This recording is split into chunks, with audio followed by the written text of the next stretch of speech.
filme A Primeira Profecia é um prelúdio do clássico A Profecia de 1976, ou seja, o filme conta uma história que antecede a história da obra original. A Profecia é um filme de terror americano que fez barulho quando foi lançado, dividindo a opinião dos críticos, mas conquistando muito o coração dos fãs. E agora ele recebe um novo filme intitulado A Primeira Profecia, que explora a origem de Damian, o bebê diabo, que é o próprio anticristo. Oi, eu sou a Bianca. E eu sou a Vitória. E bem-vindos ao Show de Cinema. Bom, como o filme é uma pré-sequência do filme original, você não precisa ter assistido o filme original para entender a história desse filme. No filme nós acompanhamos uma jovem americana que vai para Roma para servir a igreja. Porém, ao chegar lá, ela é confrontada por uma escuridão que abala sua fé. Ela descobre uma conspiração aterrorizante que busca dar à luz o nascimento da encarnação do mal. A história acaba focando mais na experiência da noviça e no seu questionamento da fé. A personagem começa como alguém inocente, mas aos poucos ela perde essa inocência quando descobre segredos obscuros da igreja. Como esse filme conta como tudo começou, ele nos explica mais profundamente sobre a origem do capiroto Damian. E também nos conta algumas coisas que não entendemos no original de 76. Ele explica algumas pontas que ficaram soltas. E se você tá gostando do vídeo, se inscreve no canal e deixa o like para que você não perca os próximos vídeos. Tem vídeo segunda aqui.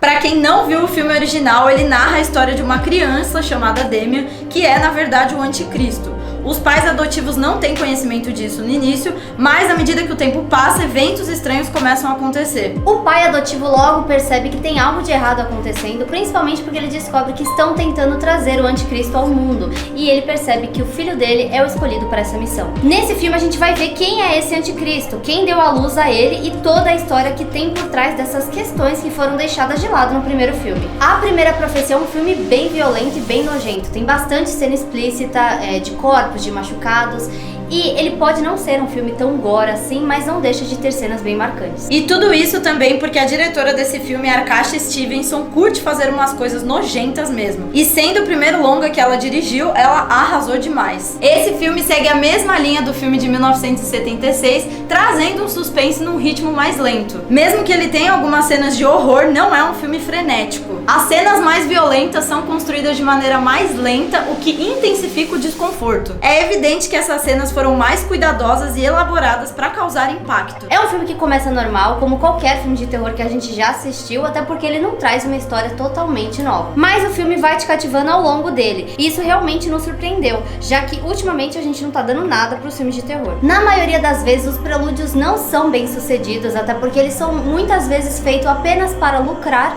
e não conseguem superar o original. Porém, esse filme prova que quando um prelúdio é bem planejado, pode ser surpreendente e trazer muito a narrativa, mesmo que também não supere o original. O filme traz uma sensação de desconforto, ele consegue trazer um bom suspense com tensão e sempre aquela sensação de que algo estranho vai acontecer. O filme sustenta o suspense, a sensação de medo, o que é muito difícil de fazer, mas esse filme aqui faz. A Primeira Profecia traz o uso de jumpscare, cenas nojentas, mas tudo isso em grande estilo e num ritmo mais lento.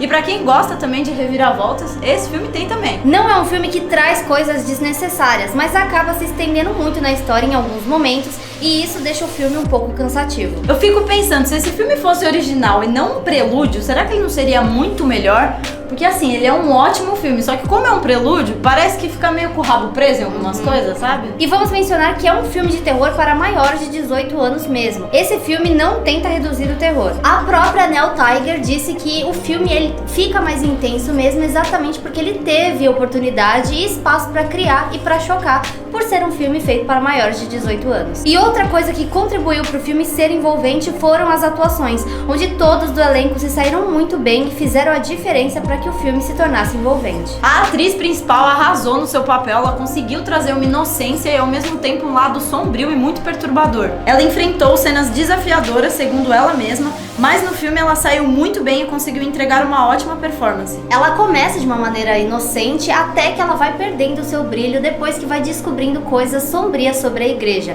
e a atuação da atriz ajudou muito nisso. A atriz principal participou da série Servante, também Game of Thrones, eu não sabia, confesso, e eu amo a série Servante, ela tá muito bem nela, e nesse filme não foi diferente. Eu tô louca pra ver ela em mais filmes de terror, porque ela arrasa. Nesse filme nós temos também a atriz brasileira Sônia Braga, que interpreta a irmã Silva. Sônia mandou muito bem também e é realmente uma ótima atriz. Sobre o ator Bill Nighy, quando perguntaram pra ele sobre o peso da sua responsabilidade no filme, como ele se sentia em relação a isso, ele disse que não carregou esse sentimento, deixaria essa pressão pras outras pessoas e que ele confiou no trabalho da diretora, já que ela estava muito focada no que estava fazendo. Bill também fez um excelente trabalho, ele e a Sônia na verdade não têm muito tempo de tela, mas o tempo que eles aparecem, eles mandam muito bem. No filme somos colocados em uma narrativa que aprofunda bem e explora profundamente toda a conexão entre o anticristo e a igreja. E explora também a crítica sobre o corpo das mulheres, já que o filme aborda como a sociedade se mete na vida da mulher quando ela tá grávida. É um filme que realmente vai a fundo na história, diferente do filme de 76 e do remake na questão do horror, porque nesse aqui eles trazem uma pegada diferente que deixa mais desconfortável mesmo. Ele pega o que já conhecemos e já vimos e nos entrega de uma maneira muito criativa, por isso ele acaba inovando. Por mais que esse não seja um filme de terror padrão, com demônios e tudo mais, ele pode ser previsível para alguns. Mesmo porque é um prelúdio, então pra quem viu o filme original vai ficar imaginando os caminhos que a história vai tomar. E como nós falamos, esse filme ele traz sim algumas coisas que nós já vimos em outros filmes de terror,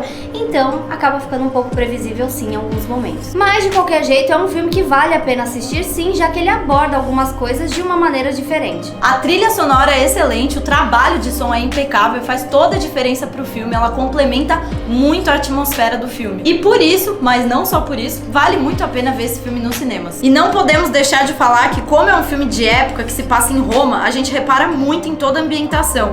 Os cenários, a arte do filme em geral ficou muito boa. O visual do filme também tá muito legal, eles criaram um clima muito sombrio e também visuais muito diferentes. E sabe uma coisa que eu reparei?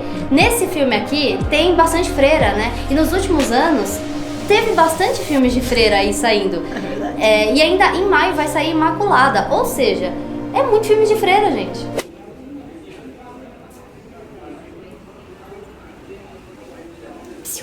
Você vai fazer teste pra que papel?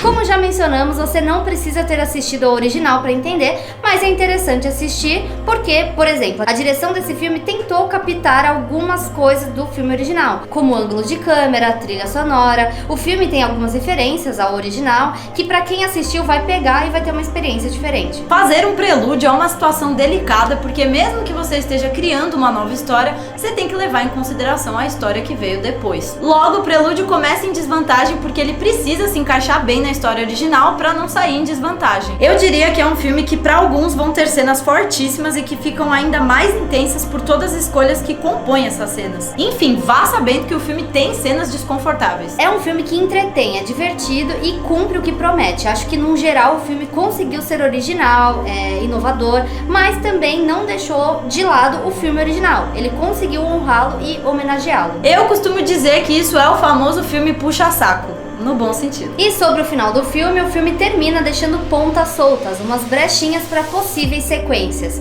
Inclusive, a diretora disse em entrevista que adoraria continuar o trabalho nesse mundo, que ela fica interessada em se aprofundar na história. Então, se esse filme fizer sucesso, já se preparem que possivelmente venha uma sequência aí. E tomara que venha, porque esse filme é muito bom. Ficou bom, ficou bom.